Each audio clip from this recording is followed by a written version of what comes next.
So today we're going to speak about information systems security with computers, the wonderful world of cybersecurity.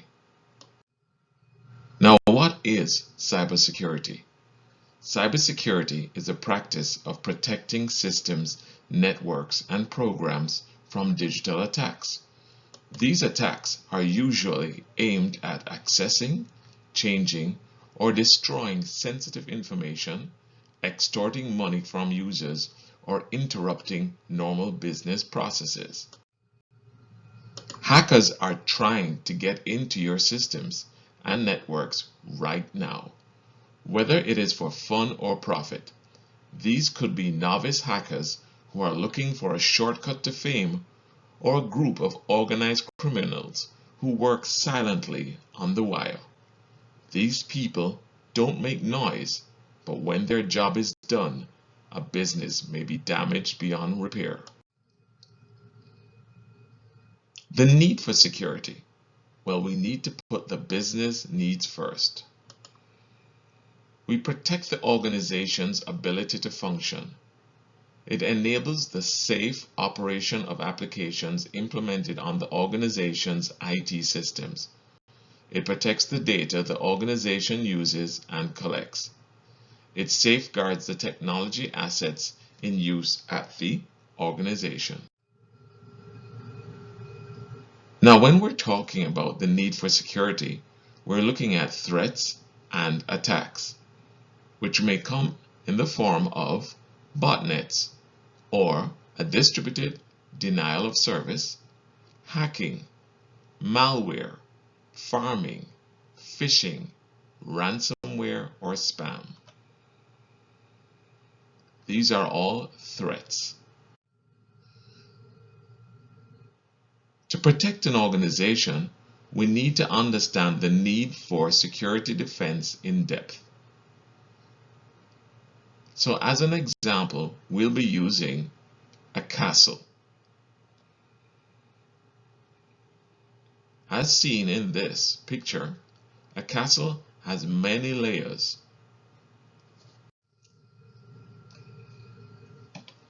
Let's look at the first layer to be the entrance to the castle, where you normally have a huge door and a drawbridge. These are where you set up your policies and procedures for awareness, so as to make everyone know what it takes to get inside of the castle and what it takes to get out of the castle. That's your data going in, your data going out, your access to the castle, your access coming out. We also need to look at what is the physical structure, the first wall that protects the castle, which protects your data, which protects your information. We also need to look at what's the perimeter. So in this case, we now have very high posts or lookout points to detect who is coming near to the castle, who is trying to approach the castle, or in other words, who is trying to get to your data.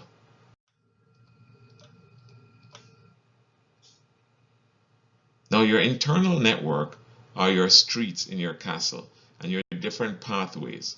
That's very similar to how you'd protect your data through networks. And networks connect your laptops, your computers, your servers, your printers. In many cases, it's actually connected to projection systems, access control doors, cameras.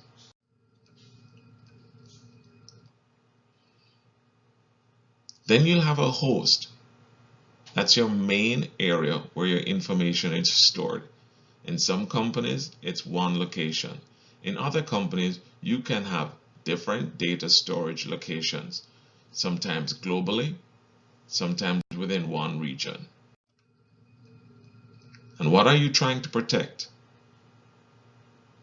Well, first, your application, which is what's going to be running the software, in many cases like Microsoft Word or Excel, or more sophisticated Oracle and other database systems that are holding the information, all of your transactions that you've conducted it might be sales figures, it might be revenue, but the application is what hosts, stores, and manages that information on a server, computer, or laptop.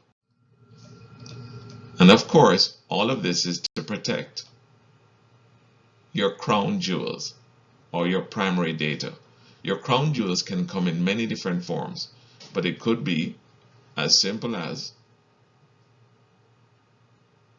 the primary data that you're using in your organization. It could be the recipe for coffee or for chicken, or it could be the source code for the application that's managing your banking information and how it's distributed.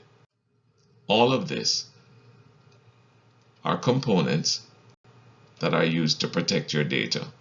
But even though all of these areas are working together, it still needs to understand that a breach can come from anywhere. And in many cases, a breach comes from the most unexpected sources. And this source could be as simple as a pipe or a sewage line out of the castle. And in an organization, it could be just somebody on the front lines who opens an email from an external source that's called a phishing email that then gains entrance to your data, or in this case, to the castle. And that's how you have a breach.